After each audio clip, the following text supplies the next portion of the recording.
Laban Hasan. Ibu absen masih dahulu. Adi Purna, Aira Lufiana, Hadir. Alia. Absensi tadi ada 2 anak yang tidak masuk karena kalian yang sakit memberikan kunjungan. Baik, pada pertemuan kali ini kita akan masuk ke materi yang baru, yaitu tentang menelaah pola penyajian, struktur dan kaidah pembahasaan iklan, slogan dan poster. Tapi sebelum masuk ke materi yang akan dibahas, Ibu mau mengingatkan kembali, kalian di sini masih ada yang ingat apa fungsi iklan? Ya, ini Untuk mempromosikan produk maupun jasa.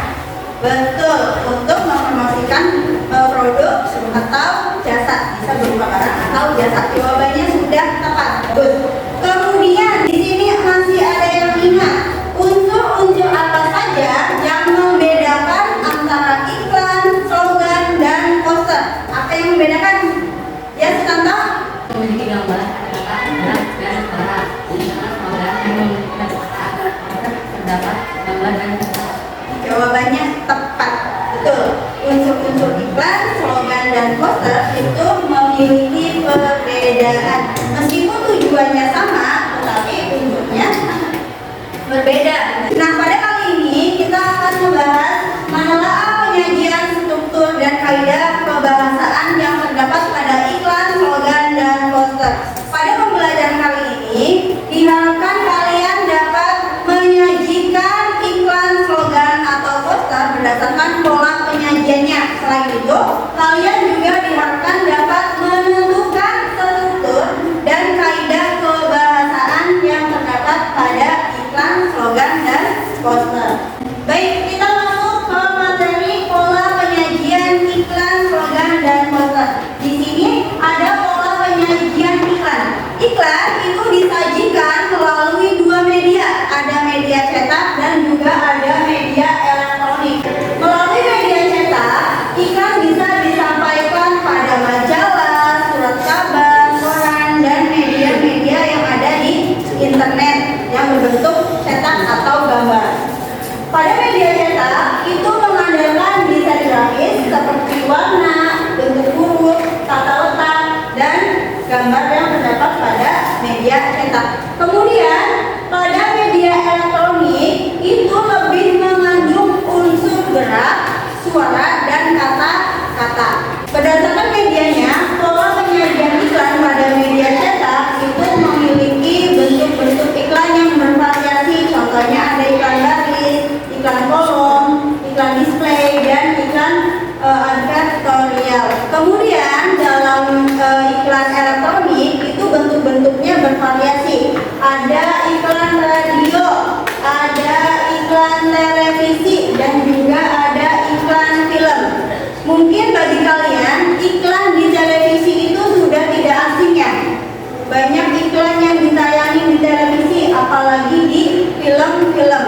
Kalau radio mungkin beberapa saja yang masih punya, tetapi televisi hampir semuanya punya. Di sini punya televisi? Ya. Nah, pernah nonton iklan? Pernah. Iklan juga bisa disampaikan melalui media elektronik seperti iklan televisi atau film. Kemudian yang kedua ada pola penyajian poster. Poster disajikan dengan bebas dan menarik dengan gambar yang disertai dengan kalimat ajakan.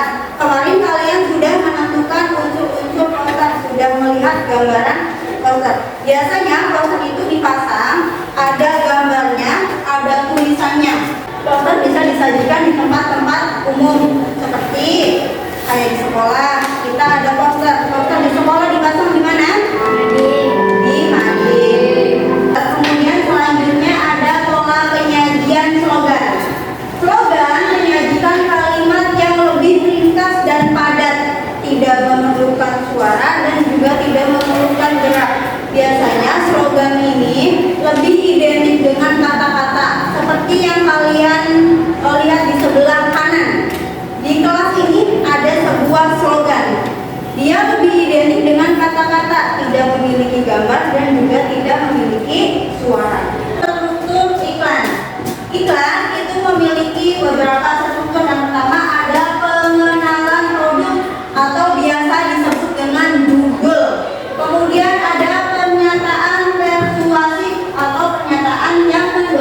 pembaca atau pendengar supaya melakukan sesuatu, contohnya kayak membeli produknya atau menawarkan jasanya supaya orang lain jadi tertarik atas produk yang kita tawarkan.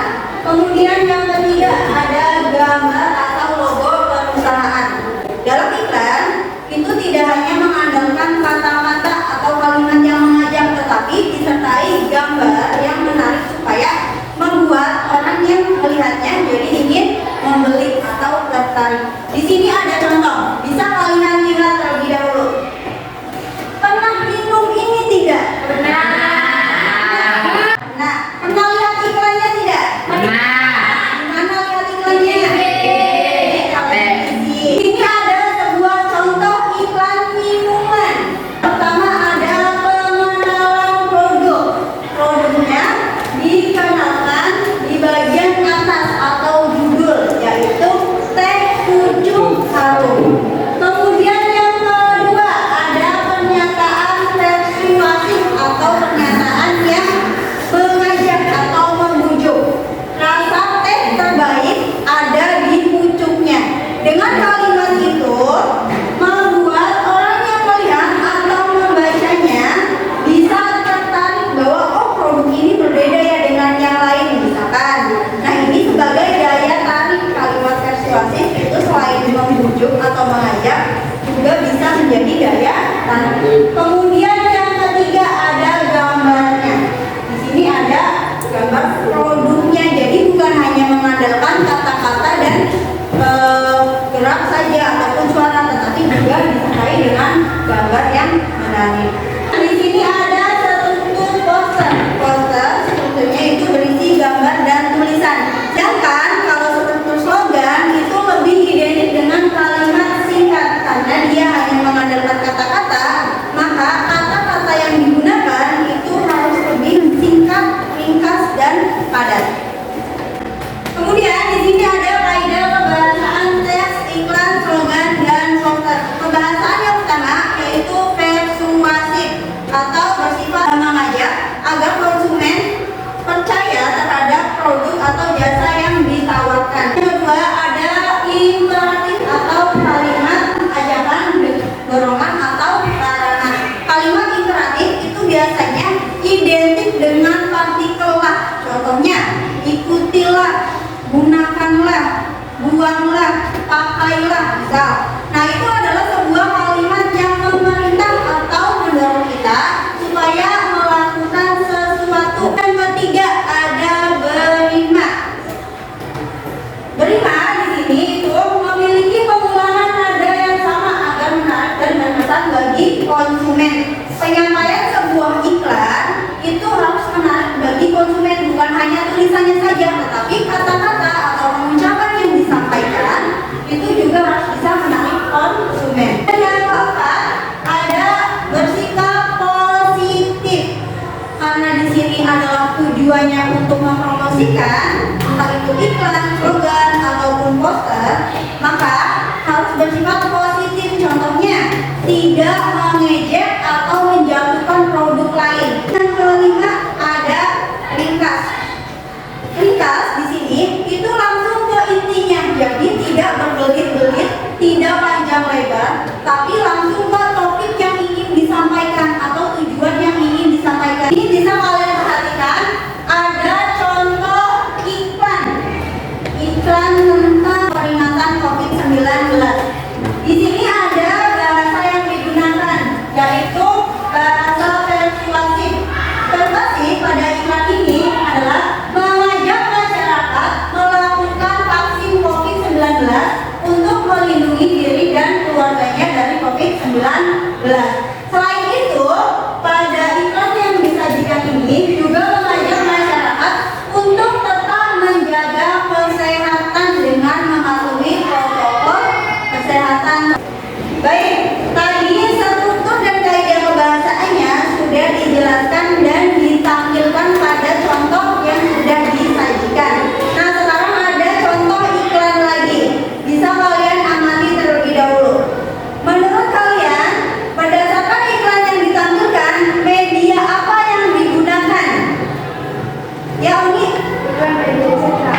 disampaikan dari produk tersebut, yaitu enaknya coklat Dilan bikin rindu. Betul. Pesan yang disampaikan atau ajakan yang terdapat pada coklat Dilan di sini itu ada di halaman paling bawah. Coklat Dilan enaknya bikin rindu.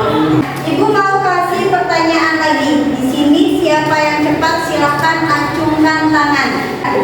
Dari kebahasaan yang sudah dijelaskan, menurut kalian mengapa dalam sebuah iklan, slogan ataupun poster itu memerlukan bahasa persuasif atau imperatif? Aira, boleh. Supaya pembaca atau pendengar merasa tertuntut untuk menerima tawaran yang ada pada iklan tersebut. Jawabannya bagus. Dari jawaban Aira tadi, apakah ada yang mau menanggapi lagi dengan menambah? Windy, boleh. Selain membujuk, kalimat persuasif dan imperatif juga untuk memerintah kepada orang lain untuk melakukan sesuatu. Contohnya membeli barang atau jasa yang ditawarkan. Baik, jawabannya nambah komplit nih dengan ditambah atau ditanggapi dari ini. Terima kasih.